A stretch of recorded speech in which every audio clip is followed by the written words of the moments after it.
Namastê. Tudo bem, pessoal? Vocês viram aí, né? Vocês leram a nota que eu adiei o vídeo do Rei Leão, mas foi por uma boa causa. Adiei o vídeo do Rei Leão para começar a introduzir o assunto sobre esta figura aqui, Prometeia, de Alan Moore. Conseguiram ver?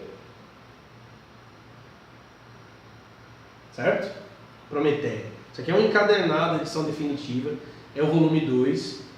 Eu ganhei, eu mereço, né? Eu ganhei o volume 2 e vou falar um pouco sobre o conteúdo de Prometeia, personagem da DC Comics, criado pelo Alan Moore, de quem eu já falei várias vezes, né, em vários contextos. Antes de mais nada, vocês lembram que eu disse que os Invisíveis eram um grimório, né? E Prometeia também é. De certa forma, tanto Prometeia como os Invisíveis têm uma temática parecida. Embora a gente pode olhar os dois dentro da árvore da vida. Os Invisíveis é uma história sobre um Mashiach. Uma história sobre como o Mashiach vai salvar a humanidade, e isso passa pelo fim do mundo. Prometeia é também um conto messiânico, mas sobre a deusa encarnada. Poderíamos chamar Maria Madalena, né? Sobre a torre divina. Então, como você talvez não saiba nada de Prometeia, a história é a seguinte. Prometeia é uma deusa, uma divindade, que está sendo pesquisada por uma personagem, essa moça da capa de blusa rosa, que eu mostrei para vocês, que há várias incidências na história dessa personagem Prometeia. A Prometeia está sendo perseguida por um grupo, uma seita cristã chamada O Templo. Eles querem destruir a Prometeia. A Prometeia é uma deusa, mas ela é a encarnação da imaginação. Você que tem nos acompanhado e que já viu o trabalho do Alan Moore sabe que tanto ele como nós destacamos a imaginação como a fonte da magia. O Rebbe Nachman de Breslav, nosso patrono de abençoada memória, ele disse isso também. O homem é feito de Adamá, que tem uma semelhança com a palavra medamê, que significa imaginação. Então, a substância do homem é a imaginação. O homem imagina seus deuses e é imaginado por eles, né? Não há quem veio primeiro, o ovo ou a galinha, nesse caso, né? Há uma conexão de criação, de vivificação infinita. Então, Prometeia é a essência disso. Ela é a síntese dessa imaginação criativa, que é canalizada para pessoas, principalmente mulheres, quando estas têm atos criativos. Por exemplo, se fazem uma pintura ou escrevem uma poesia. A primeira fase de Prometeia, as primeiras edições, é quase uma história de super-heróis como outras. E aos poucos o Alan Moore foi introduzindo elementos fantásticos e místicos e descaradamente cabalísticos e espirituais. Para você, por exemplo, né, você ter uma ideia, o primeiro número aqui é o 17, você tem a imagem da árvore da vida. Né? O que está acontecendo aqui? A atual encarnação da Prometeia, Sofia, e uma antiga encarnação da Prometeia, Bárbara, elas morrem e vão em busca do marido da Bárbara, chamado Steve, que escalou a árvore da vida. Morreu e está escalando a árvore da vida. E aí elas também começam a subir a árvore da vida cabalística e vão passando pelas Sefirot e desvendando a Sefirot. Quer dizer, a Prometeia é um livro de iniciação. Assim como os Invisíveis é um livro de iniciação para o caminho do Mashiach, Prometeia é um livro de iniciação para o caminho da deusa, para o caminho da Shekinah. Eu costumo dizer, esse livro está vivo, né? Ele está cheio de luz. O próprio Alan Moore, não vai dar para eu abrir, que vocês não vão conseguir ver, mas isso aqui vem bem encadernado, é um pôster, né? Posso até abrir, mas vocês não vão conseguir discernir as imagens, né? Que é um pôster, né? Tem o rosto da Prometeia aqui, certo? Eu não sei se vocês conseguem ver. Tem uma série de informações aqui e tem um dado ponto em que ele diz que Prometeia é pura luz. Vocês lembram daquele vídeo que eu fiz sobre Kabbalah recentemente, Kabbalah Pop? Eu expliquei para vocês que as mitzvot, os mandamentos de Deus, não são para serem cumpridos como eles estão escritos na Bíblia. Dentro dos mandamentos de Deus está a luz divina, dentro da casca do mandamento, como ensina o Zohar. E o Zohar também ensina que os mundos que nos cercam, os mundos, como o mundo que está aqui, emanando luz através deste grimório, que é o livro da Prometeia, esses mundos foram criados quando cabalistas e sábios justamente extraíram a luz das mitzvot. E é em contato com esta pura luz que nós chegamos aos mundos superiores. Este livro, eu usei o livro em aula. Eu dei uma aula, não sobre o livro, depois eu usei o livro em aula e houve reações místicas e de êxtase espiritual fantásticas. Então o livro tem uma função realmente de um grimório e, como eu disse, de um grimório que está vivo, de um grimório gráfico, de imagens como ícones, né? Lembra que eu falei dos ícones da Igreja Ortodoxa, com um poder extraordinário. Bom, no primeiro volume, elas caminham pelas sefirot inferiores e aqui elas chegam a Tiferet. Elas percebem toda a harmonia de Tiferet toda dourada, né? Está aqui caminhando as duas encarnações da Prometeia, Bárbara e Sofia. A Bárbara encontra uma versão adolescente dela, que é justamente o anjo guardião dela, e elas começam a caminhar e o anjo começa a explicar para elas encontram uma imagem de Apolo. Depois, elas se deparam com uma imagem, esse aqui vai ser meio difícil de ver, de vários deuses. Então, da direita para a esquerda, você tem Baldur, Atis, Dionísio e Osíris, na ponta esquerda, que são deuses de Tiferet, porque são deuses do renascimento, do ciclo. E elas começam a comentar sobre essas coisas, então elas se deparam com essa imagem que eu postei anunciando esse vídeo, que é essa imagem magnífica de Jesus Cristo crucificado. Você encontra inclusive a Sefirot atrás. Olha o comentário delas sobre Jesus. Vejam, a crucificação não era apenas tipo executar alguém, é o adolescente que é o anjo falando. Era algo que você faria a um cão. Está em português, né? Mas se eu estivesse lendo em inglês, dog, o livro da lei fala disso, né? Pode Deus viver num cão? God e dog são palavras invertidas. Quer dizer, a crucificação não é algo que você faria a Deus, é algo que você faria a um cão. Ela poderia usar qualquer palavra. Ela escolhe cão porque ela está falando justamente disso. Da inversão divina, do Deus que se inverte. Aí a Prometeia Bárbara tampa os olhos, né? E aí ela fala, era degradante, era humilhante e fizeram isso a ele. A ele, vocês entenderam? Aí a Prometeia Sofia, eu entendo. Ao lado de ladrões, ó Deus, eu entendo. Continua o anjo. Nosso ponto mais alto, o melhor em nós, o ouro, e está pregado, estrebuchando na cruz. Somos nós lá em cima. Mas mesmo aqui embaixo, no ponto mais cool, tipo Auschwitz, porque os humanos são do que os humanos são e podem fazer, nosso ponto mais alto ainda está aqui conosco. A luz, lembrem-se disso, sempre, a luz lá no fundo. Isso aqui, compreender isso aqui, e Jesus é o último Deus que elas encontram antes de entrarem na Rota 22, no caminho que vai levá-las para a Sefirá seguinte. Compreender isso aqui é o que é em termos cristãos chamado de salvação. Quando Jesus no alto da cruz disse, meu Deus, por que me desamparaste? Aquele desamparo divino é o desamparo do ser humano. A encarnação de Jesus Cristo é Deus se abdicando de tudo para tornar-se o reverso daquilo que Ele é. E é por isso que Jesus precisava ser crucificado, porque a crucificação de Jesus é o Deus indo ao limite final daquilo que é ser humano. E quando ele é crucificado, a partir dali inicia-se um trajeto de retorno para o divino. Quando elas estão caminhando para sair, né? Aí surge a questão interessante. Veja que esta percepção é necessária para que eu avance além de Tiferet. Ver Cristo, entender o mistério da crucificação é necessário para ir adiante.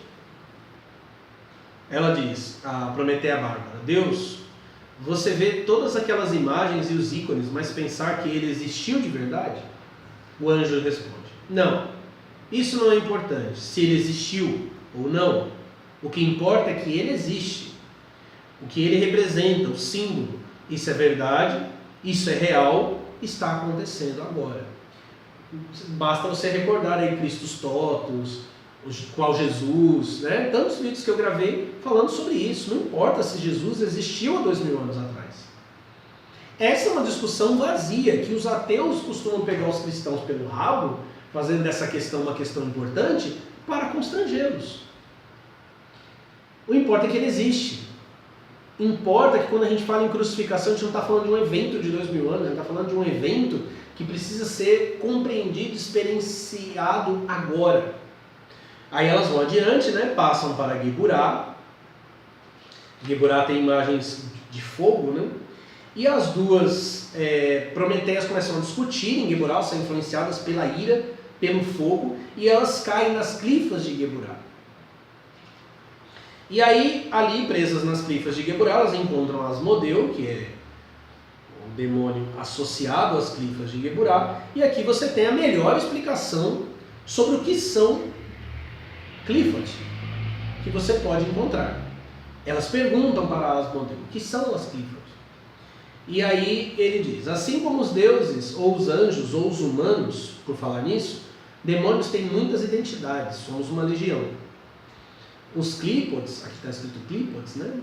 São geralmente compreendidos como infernos, apesar do termo significar casca ou carapaça.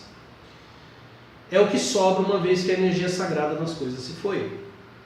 A energia sagrada é o significado. Quando o significado das coisas se vai, essa coisa se torna uma casca.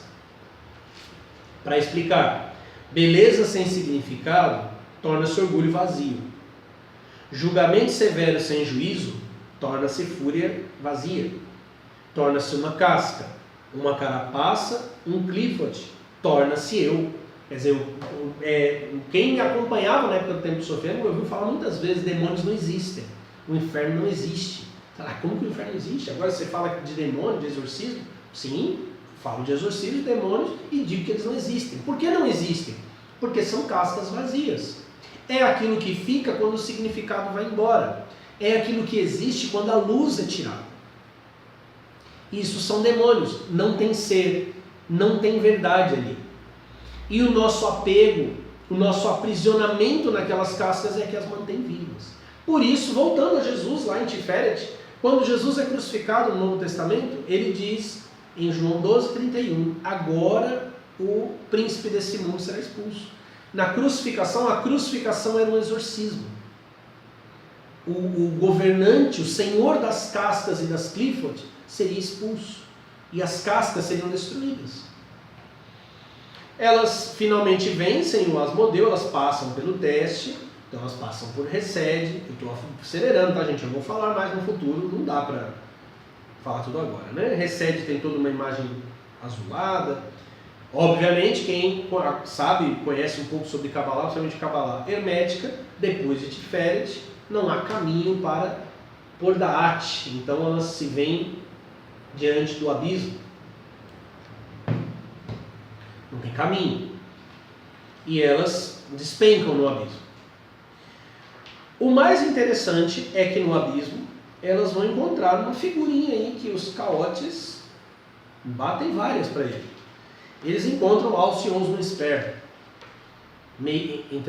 indiretamente o pai da magia do caos, né?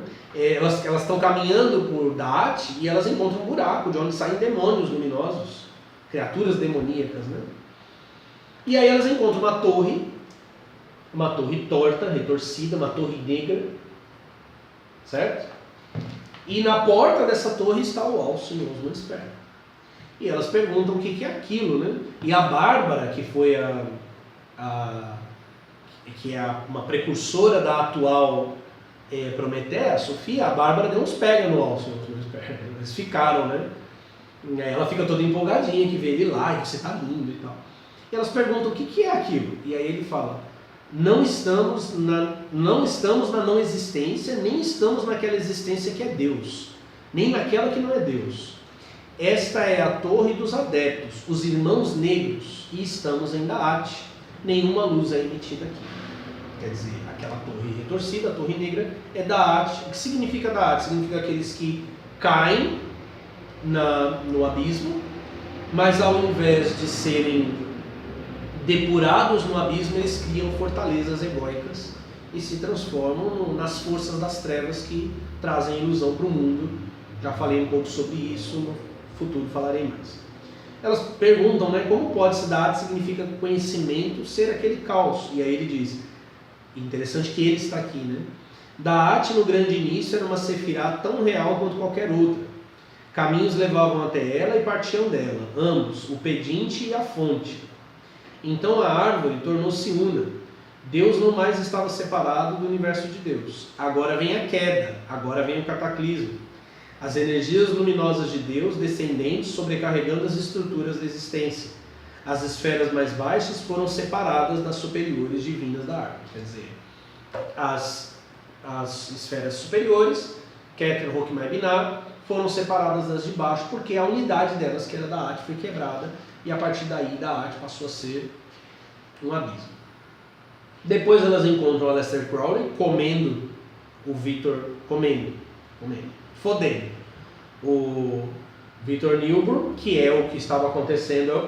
Não sei se você sabe, mas o Liber 418 saiu assim. Eles estavam andando pelo deserto, eles trepavam, invocavam aos deuses deles. Ela encontra os dois, elas encontram os dois. Na hora em que o Crowley vai conjurar Coronzon, o Crowley senta no triângulo da invocação e Coronzon possui Crowley. Não vou mostrar essa imagem, porque nós estamos... mas e eu vou ter em casa? Não, mas em casa você vai ter uma unidade e por imagem eu vou interagir com pessoas que não têm afinidade conosco, às vezes afinidade espiritual. Essa imagem até pode prejudicá-las, como o próprio Alan Moore, enquanto estava escrevendo, avisou o desenhista que tomasse cuidado, mas Coronzon aparece e destroça as duas.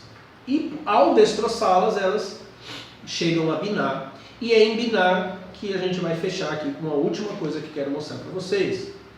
Elas vão caminhando por Binah, encontram John Dee, que decodificou a magia enoquiana, e John Dee as leva ao encontro de Babylon, a mulher escarlate, né? E Babylon começa a falar com elas, elas ficam aterrorizadas, caem, tampam os olhos, né? E tampam os ouvidos. Babylon começa a descrever-se. Mas enquanto ela vai se descrevendo, a luz vermelha que ela está emanando vai mudando de tom. E ela então aparece como Maria, Nossa Senhora. Isso aqui deve arrepiar a boca de Telemita. Até o som da boca de Telemita deve arrepiar. Porque para Telemitas, Nossa Senhora é a mãe dos demônios. Mas para nós, e para você que me acompanha, você sabe que não. Eu já falei, você pega o livro do Apocalipse, e a mulher vestida com o sol, no capítulo 12, quando ela vai para o deserto é Da'at, né? Quando ela vai para o deserto, é dito que ela tem que ir para o deserto e ser alimentada por um período. No capítulo 17, João é levado para o deserto. E aí ele vê a mulher vestida com o sol? Não, ele vê a prostituta da Babilônia embriagada no sangue dos santos. Quer dizer, a Babilônia é um aspecto da mulher vestida com o sol. E aí eu escrevi um texto uma vez, que teve um monte de gente, principalmente mulheres, que me xingaram pra caramba, porque eu falei da destruição da Babilônia. E quando eu estava anunciando a conjunção astral 2017, eu falei da destruição de Babilônia, que é o capítulo 18 do livro do Apocalipse. Ela é destruída pelos reis. Os reis são os iniciados, os reis são os que têm Keter sobre a cabeça, os que almejam a iluminação. Eles a destroem, eles comem a carne dela. E aí o que acontece depois disso? A Jerusalém celestial desce do céu, quer dizer, aparece Nossa Senhora e ela está pisando a serpente. Aqui eu não sei se vocês vão conseguir ver, mas aqui embaixo a serpente está nos pés dela. Bem aqui embaixo. E aí eu vou terminar, isso aqui obviamente é profundamente iniciático, obviamente que envolve os mistérios telêmicos, mas os coaduna e purifica através dos mistérios cristãos, que é o que a gente tem feito. Como eu disse, isso está vivo, está cheio de luz. Isso aqui é um mundo que estava contido dentro das mitzvot, que é a própria mitzvot, é a própria conexão. Veja o que Maria diz, eu vou terminar com a fala dela. Sou Maria, envolta em nuvens e coberta pelo firmamento, sou feita a rainha do céu. Aí ela dá uma longa descrição, né, da relação dela com a prostituta Babilônia e ela diz para elas: podem passar filhas da compreensão é Biná, envoltas em piedade, que é Resed, fortes no julgamento, que é Geburá, a harmonia, Tiferet, isso aqui eu estou acrescentando, tá? Depois eu vou ler o que ela fala. A harmonia, Tiferet, lhes pertence, e a vitória, que é Netzach. Do esplendor, que é Hod, vem tua confiança na fundação, Yesod, quando deve o reino, Malhut, se incendiar. Podem passar da compreensão, que é Biná, para o entendimento, que é Hokmah, do silêncio para a palavra que vem depois. Passem do útero da formação para aquele que será incipiente. Passem da água para o fogo, para o mais alto. Então ela diz assim: podem passar filhos da compreensão envoltas em impiedade, fortes no julgamento. A harmonia lhes pertence e a vitória. Do esplendor vem tua confiança na fundação, quando deve o reino se incendiar. Podem passar da compreensão para o entendimento, do silêncio para a palavra que vem depois. Passem do útero da formação para aquele que será incipiente. Passem da água para o fogo, para o mais alto. Esta visão aqui, ela é a vitória em Biná. A visão de Nossa Senhora, que nasceu como uma mulher humana, nasceu em Malhut e foi elevada ao trono da Shekinah superior. A humana que foi elevada à divindade. Não é Jesus, o divino, que se encarna. É a humana que é totalmente divinizada. E não é só uma aparição de Nossa Senhora, que esta é uma aparição de Nossa Senhora das Graças. Qual a diferença? Nossa Senhora das Graças é uma das manifestações de Nossa Senhora, que apareceu em 1830, que é a mediadora de todas as graças, ou seja, tudo aquilo que vem de Deus passando por ela para chegar em nós. Aí você pensa, cara, que, por exemplo, o Marcelo Mota, certamente o maior telemita brasileiro de todos os tempos, o cara que mais divulgou o Telemann no Brasil, conta que num dos exercícios mágicos dele teve uma visão com Nossa Senhora e usou um exorcismo para destroçar aquela imagem. Pensa nos evangélicos, blasfemando, amaldiçoando, chamando Nossa Senhora Aparecida de apodrecida. Pensa do que você blasfema, pensa do que essa gente blasfema. Pensa do que tantos teremitas blasfemam quando olham para Maria e falam que a inviolada seja despedaçada sobre rodas. Ele blasfema da Babalon que ele tanto ama. Da Babylon que ele tanto reverencia. Gente, se eu for continuar falando aqui, destrinchando todos os elementos de Prometeia, nós vamos ficar aqui, teria que ser uma live gigante. Mas aqui está em matéria, digamos assim, aquilo que eu venho falando sobre Kabbalah Pop. Provavelmente vou iniciar um curso sobre Prometeia, porque eu vou fazer curso sobre Kabbalah Pop. Mas assim que isso acontecer, eu aviso vocês, espero que vocês tenham gostado e encontro vocês em Keter. Namastê.